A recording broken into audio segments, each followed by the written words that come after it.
Vamos a resolver el siguiente problema que nos dice: ¿qué presión manométrica se deberá aplicar sobre el agua de la figura para hacer que el chorro se eleve 9,50 metros? La profundidad del agua es de 1,50 metros. Bueno, revisemos. Tenemos un tanque y dentro de ese tanque está un fluido que es agua. Observa que en la parte superior donde nos indica el punto número 1, ese es el que vamos a analizar. Se ubica exactamente en donde está la superficie libre del agua, pero observa en la parte de arriba. En la parte de arriba del tanque está hermético, por así decirlo. ¿Qué quiere decir? Que no existe un respiradero en donde pueda entrar la presión atmosférica, como es el caso de esta figura. Aquí nos está indicando que hay un respiradero y que por lo tanto en esta parte que ves en blanco, pues va a existir la presión atmosférica.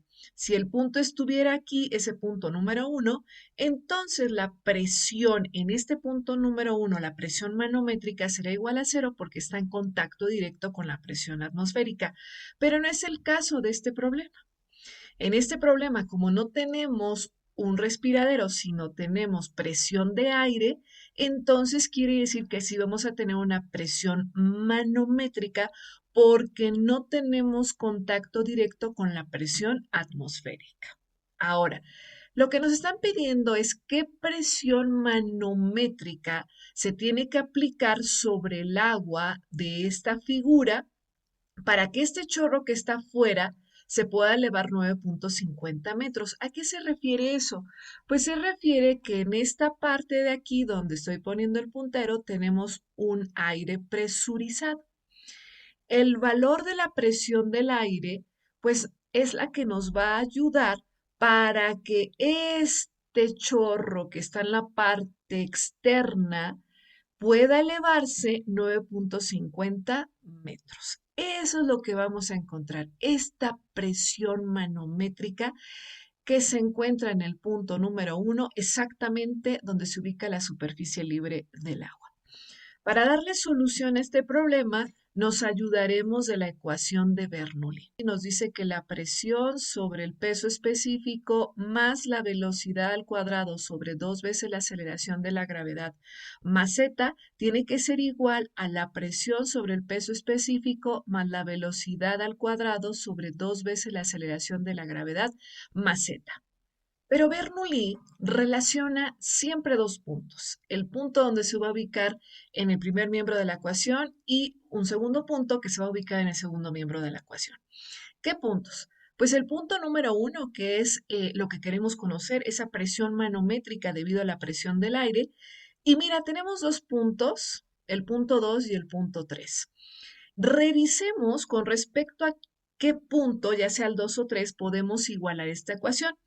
Esta ecuación quedaría de la siguiente forma.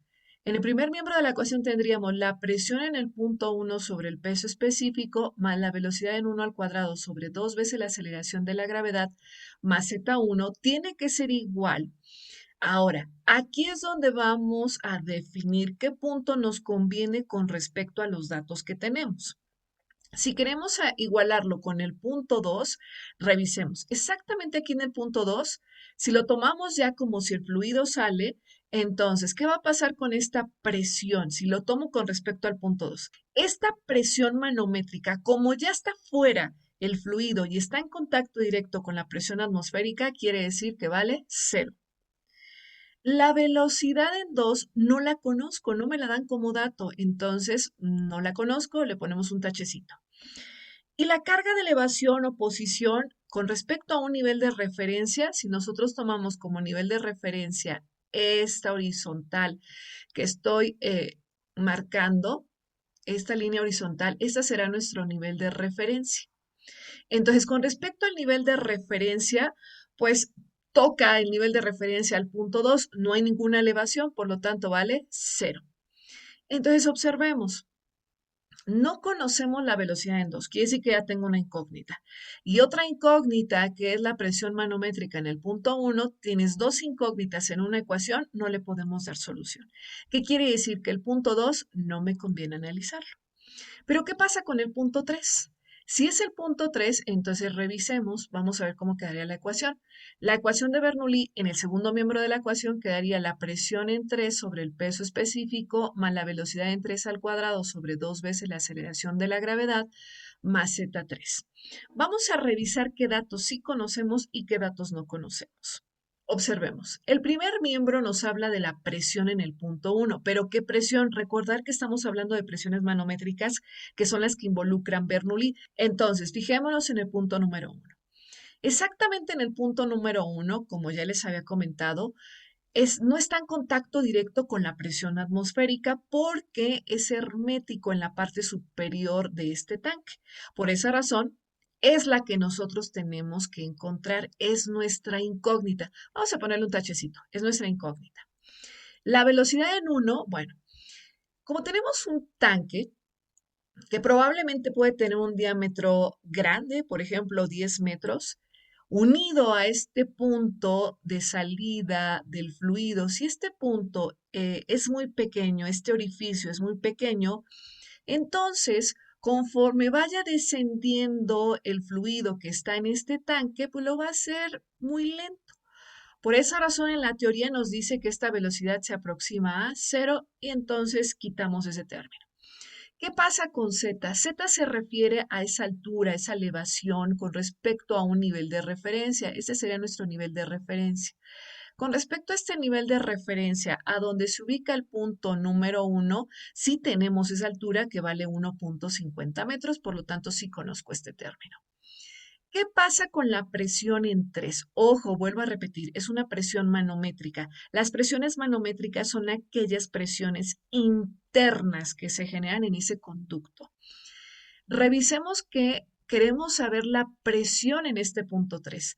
Observa que ya el fluido está fuera de este conducto, por así llamarlo. Está fuera, entonces quiere decir que ya está en contacto directo con la presión atmosférica. Eso me indica que la presión manométrica, que es este término, va a valer cero, se va a cero. ¿Qué pasa con la velocidad en 3? También la conocemos, pero para esto tenemos que regresarnos a un tema de cinemática que se llama tiro vertical. Voy a trabajarlo primero con sólido y después lo traigo nuevamente al problema. Vamos a poner un sistema de referencia que es el suelo. Supongamos que desde aquí se va a aventar una pelotita. Entonces, si yo lanzo esta pelota hacia arriba, tiro vertical me está diciendo, tú vas a lanzar cualquier objeto hacia arriba. Quiere decir que poco a poco el objeto va a ir elevándose, poco a poquito. Pero para poder elevarse, aquí donde se ubica el punto antes de lanzarlo, debe de salir con una velocidad inicial diferente de quién, de cero, sí o sí, para que pueda tomar una elevación. Cuando alcanza su altura máxima ese objeto, cuando alcanza altura máxima, quiere decir que este objeto se detiene. Entonces, si salió con una velocidad inicial diferente de cero, esta sería su velocidad final igual a quién, a cero porque se detuvo. Recordemos que está la aceleración de la gravedad que va restando velocidad. Entonces, quiere decir que su velocidad final es igual a quién? A cero, cuando alcanza altura máxima. Pues esta definición de tiro vertical que se ve en cinemática, la traemos aquí, en hidrodinámica. Observemos. De aquí sale el fluido, ¿cierto? Que en este caso sería este punto de inicio. Entonces, se va elevando el fluido, va elevándose, se va desplazando hasta que llega un momento en que se detiene cuando alcanza ¿qué? Su altura máxima. La altura máxima sería 9.50 metros. ¿Qué pasa con su velocidad final cuando se detiene? ¿A qué es igual? Pues esto será igual a cero. Por esa razón, este término se va a cero. ¿Cómo nos quedaría la ecuación? La ecuación quedaría la presión en 1 sobre el peso específico más Z en 1 es igual a Z3. Queremos conocer la presión manométrica en el punto número 1 donde se ubica la presión del aire, entonces le estorba el peso específico, por lo tanto la presión en 1 es igual al peso específico que va a multiplicar a Z3 menos Z1. Presión en 1 es igual al peso específico del agua, que es 9.810 newton sobre metro cúbico, que va a multiplicar a un Z3.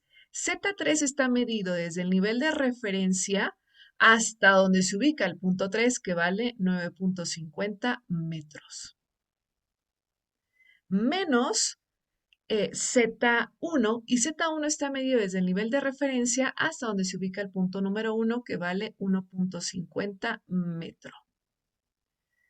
Por lo tanto, si hacemos las operaciones, la presión en el punto 1 es igual a 78.480 pascales. Pero no hay que olvidar que esta presión en 1 es la presión manométrica. Con esto termino el problema.